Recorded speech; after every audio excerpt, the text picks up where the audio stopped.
नमस्कार, हमारे खास पेशकश हक आपका में आप सभी का बहुत बहुत स्वागत है। मैं हूं आपके साथ आलोक। देश का अन्नदाता सदमे में है। जो पूरे देश का पेट भरता है वो आज दाने दाने को मोहताज है। बेमौसम बारिश ने किसानों का सब कुछ लूट लिया है। खेतों में तैयार खड़ी फसलों पर बारिश और ओलों ने ऐसा कहर बरपाया कि देखते ही देखते सब कुछ बर्बाद हो गया। बैंक और साहूकारों से कर्ज लेकर खेती करने वाले किसान सदमे से मौत के शिकार हो रहे हैं या फिर कर्ज चुकाने की चिंता से खुदकुशी का रास्ता अख्तियार कर रहे हैं। कुदरत की मार झेल रहे किसानों की मदद करने के लिए सरकार घोषणाओं का पिटारा खोल रही है। लाखों करोड़ों की आर्थिक मदद की बात की जा रही है, लेकिन हकीकत के धरातल पर इन घोषणाओं का हाल किसानों की बर्बाद फसलों की तरह है। ऐसे में वक्त आ गया है कि हम और आप मिलकर किसानों के हक की आवाज उठाएं।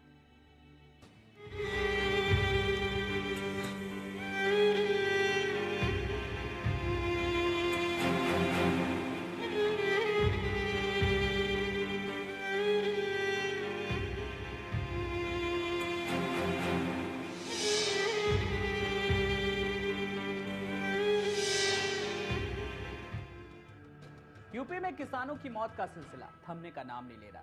संभल जिले के 2 और किसानों की बर्बाद फसलों की वजह से मौत हो गई। एक ने फांसी लगाकर खुदकुशी कर ली तो दूसरी महिला किसी किसान की सदमे से मौत हो गई।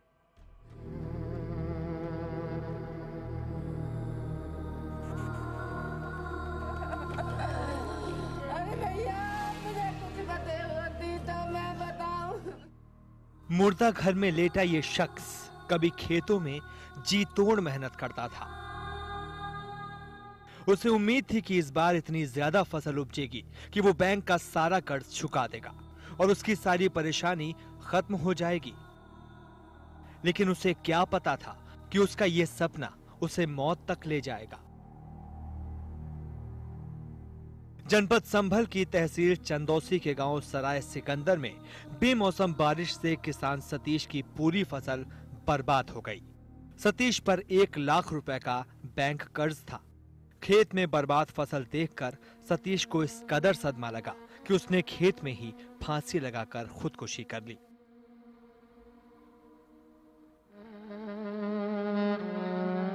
खेत पे गए हैं रोटी खा के जी। बोले खेत देख आऊं मैंने कि चले जाओ। तो बोले मैंने कि तुम शादी में जाना कह रहे बनिया ठेर। तो बोले हाँ शादी में जाऊंगा मैं भी आ रहा हूँ खेत लग देखे आऊँ गेहूँ कट रहे हैं। तो बोले कि देखो अब गेहूँ देखे तो भाषा लौट के ही ना आए, फिर तो मुझे मिले ही ना। खेत पे गए बस मुझसे क्या कर वजह तो कुछ भी ना आई, बस रोटी खा के गए अच्छे खासे। मुझसे कह रहे ससी रोटी खा ले, मैं अपने घर के काम में लग रही। बस खेत पर जाकर फिर तो मुझे खबर क्या उगा रखा है आपने खेत में? गेहूँ है।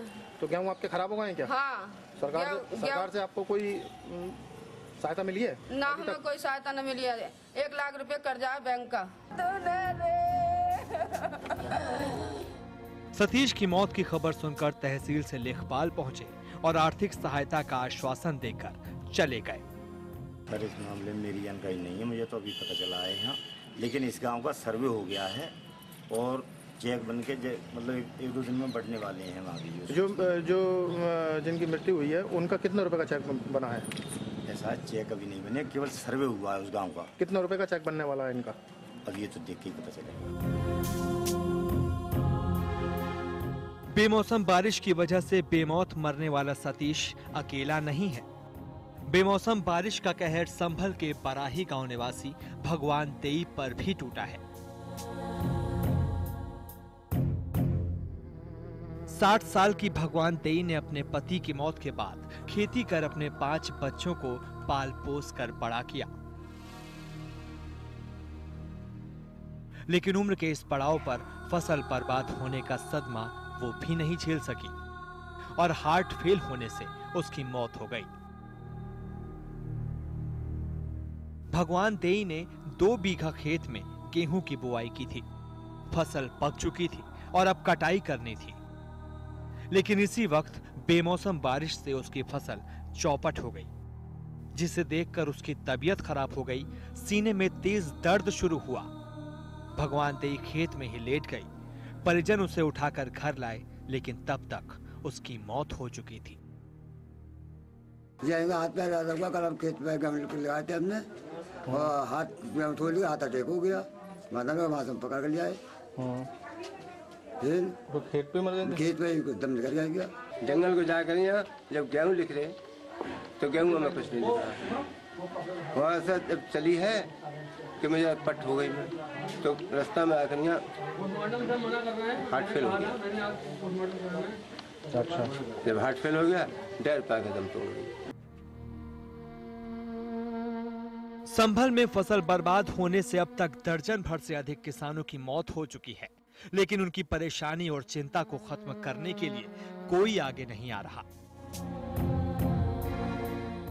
सरकार मुआवजे और सहायता की बात तो कर रही है, लेकिन हकीकत में कोई मदद नहीं मिल रही, और जो मदद मिल भी रही है वो नाकाफी है। ऐसे में किसानों की मौत का यह सिलसिला बदस्तूर जारी है। संभल से मोहम्मद इमरान, श्री न्यूज।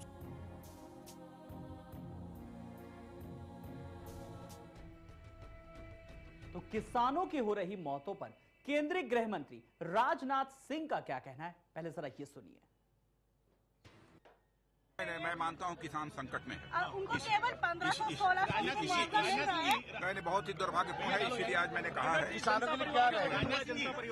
अधिकतर जगह ये कह के टाल दिया जाता है कि ये मौत हार्ट अटैक से हुई है या उससे हुई है, जबकि वो हार्ट अटैक का कारण जो होता है वो उसकी सदमा भी हो सकता है। इसमें आप लोग क्या करेंगे? सदमा भी। इन सब सारी चीजों के संबंध में हम राज्य सरकार से भी संबंध में बात करेंगे, क्योंकि आप जानते हैं सीधे केंद्र सरकार कोई सहायता वितरित नहीं कर सकती है। संघीय ढांचे की यह मजबूरी होती है, एक संवैधानिक व्यवस्था होती है। और अब हमारे साथ जुड़ गए संभल संवाददाता मोहम्मद इमरान। इमरान, सबसे पहले आपसे जानना चाहेंगे कि संभल जिले के 2 और किसानों की बर्बाद फसलों की वजह से मौत हो गई। एक ने फांसी लगाकर खुदकुशी कर ली, तो दूसरी महिला किसान की सदमे में मौत हो गई। मौत के बाद प्रशासन कितना सतर्क नजर आ रहा है? इमरान, आप हमें सुन पा रहे हैं? कि आलोक जी जैसे बता दें कि एक के बाद एक मौत का सिलसिला जारी है। कभी हार्ट अटैक हो जाता है, कभी कोई फांसी पे झूल जाता है। एक से एक ओलावृष्टि फसलों पे जो है फसलों का नुकसान होने से किसान किस तरह खरीदारी पीड़ित हो, यानी कि साहूकारों के चंगुल से छूट नहीं पा रहा है। साहूकारों की माने तो क्या करते हैं, जैसे कि अभी की घटना है, क्या करते हैं, एक महिला किसान ने जब सुबह के टाइम पे अपने खेत पर गई तो खेत की ले रहा थी फसल को, जब उसने क्या करते हैं काटने के बाद उसको निकाला तो उसने गेहूं का एक भी दाना नहीं निकल पाया, जिसको चलते उसको जो है बड़ी हार्ट के चलते। इमरान, आपसे जानना चाहेंगे कि किसानों की मौत के बाद क्या कुछ उनके परिजनों को प्रशासन की तरफ से, सरकार की तरफ से कुछ मुआवजे की बात कोई सामने आई, या उनको कुछ आर्थिक मदद पहुंचाने की उनके परिवार को कोई ऐसी कोई बात सामने आई क्या, कोई घोषणा हुई क्या? मुआवजे की बात करना तो अधिकारी तो मौके पर पहुंचते हैं, लेकिन आश्वासन के सिवा उनको दूसरा कोई दूसरी कोई बात नहीं कहते। आश्वासन सब देते हैं, लेकिन मुआवजा कोई नहीं देने की बात करता। जी इमरान, श्री न्यूज ने छेड़ी है एक मुहिम, और हमारे दर्शक भी हमें फोन कर रहे हैं, अपनी बात रख रहे हैं और किसानों का दर्द जानने की कोशिश कर रहे हैं। आपने इस संदर्भ में कोई बात की क्या किसी प्रशासनिक अधिकारी से? अगर की तो किस तरीके का जवाब मिला आपको? जी, जैसे प्रशासन से हमने बात करी कि एक के बाद एक संबंध में इतनी मौतें हो गई हैं, क्या करते हैं, इनको किस तरह से मुआवजा मिल रहा है या मिलेगा या किस तरह से दिलाएंगे। तो प्रशासनिक अधिकारी से बात करें तो प्रशासनिक अधिकारी कहते हैं कि हमने जो है लेखपाल से जांच के लिए भेज दिया है, सर्वे हो रहा है, जिस सर्वे के आधार पर उसको मुआवजा दिया जाएगा। लेकिन जब हमने प्रशासन ने यही पूछा कि इतने समय हो गया, इतनी मौतें हो गई संबंध में, उसके बावजूद भी अभी तक किसी किसान को मुआवजा नहीं मिला है। मुआवजा मिला भी तो क्या मिला, कुछ नहीं मिला उन्हें।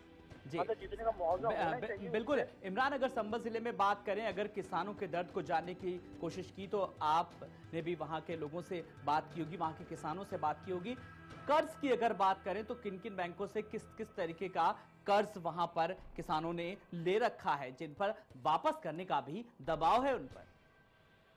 जी, संभल की बात करना है, संभल में ज्यादातर किसानों ने साहूकारों से ब्याज दे रखा है, मोटे ब्याज पे साहूकारों से किसानों ने ब्याज देखा है। साहूकारों की बात करें तो साहूकार जब उनकी उंगली लगा कि उनकी फसल बर्बाद होती नजर आ रही है, तो साहूकारों ने किसानों के ऊपर अपना यानी कि प्रेशर बनाना शुरू कर दिया, जिसके चलते किसान एक फसल बर्बाद हो गई, ऊपर से इतना जिस मात्रा पर उसने उनसे ब्याज लिया था वो ब्याज किस तरह से चुकाए। चलिए इमरान, बहुत बहुत शुक्रिया इस तमाम जानकारी के लिए। संभल संवाददाता मोहम्मद इमरान बता रहे थे कि फिलहाल संभल में जिस तरीके से मौतों का सिलसिला थमने का नाम नहीं ले रहा है, 2 किसानों की मौत और हुई है, लेकिन प्रशासन पूरी तरीके से आंखें मूंदे बैठा हुआ है।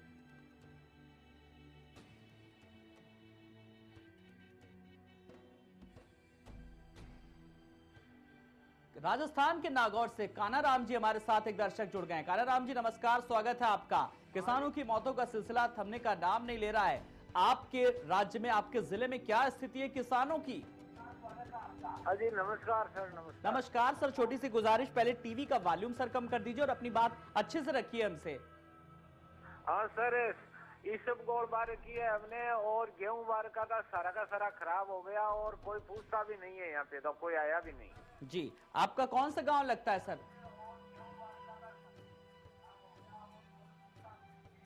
कानाराम जी टीवी का वॉल्यूम कम कर दीजिए सर, आपसे अनुरोध है, फिर अपनी बात अच्छे से रखिए हमसे। हाँ सर, ये जो फसल बाई थी ना, ये सारी की सारी खराब हो गई और अभी तक तो कोई मुआवजा नहीं मिला है हमको तो, और नहीं किसी ने पूछा है। अच्छा, आपको मुआवजे की बात अगर करें तो आपने अपनी बात आगे अधिकारियों तक पहुंचाई क्या?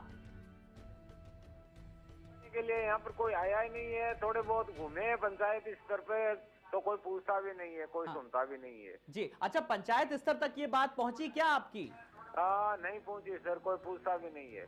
चलिए, अब श्री न्यूज पूरी कोशिश करेगा कि आपकी बात को आगे पहुंचाया जाए। बहुत बहुत शुक्रिया हमसे बात करने के लिए कानाराम जी।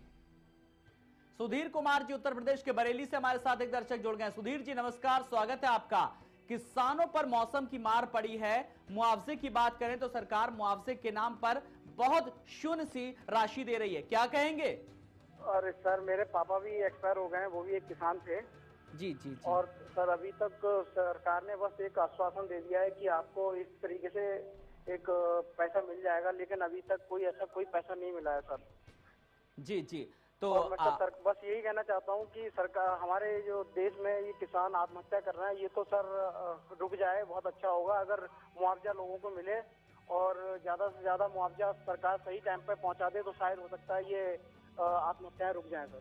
नहीं सुधीर जी, बिल्कुल श्री न्यूज को आपके साथ हमदर्दी है, आपके साथ है। अभी आपके पिता का साया आपसे उठा है, पूरी कोशिश करेंगे कि हम बरेली संवाददाता जो हमारे हैं वो आपसे मिले। आप ऐसा करिएगा, जब आपकी हमसे बात हो जाए तो आप हमारे सहयोगियों को, जिन्होंने आपका फोन अटेंड किया था, आप अपना नंबर हमें जरूर से उपलब्ध करा दीजिएगा, ताकि हमारे जो लोकल संवाददाता हैं वो आपसे संपर्क करेंगे और आपकी समस्या का समाधान जल्द से जल्द करने की कोशिश करेंगे। सुधीर जी, ये श्री न्यूज, श्री परिवार पूरी तरीके से आपको ये आश्वस्त कराता है। बहुत बहुत शुक्रिया हमसे बात करने के लिए। सुधीर कुमार जी बरेली से हमारे साथ एक दर्शक जुड़े थे, जिन्होंने कहा कि पूरी तरीके से श्री न्यूज उनके लिए मदद के लिए आगे आएगा।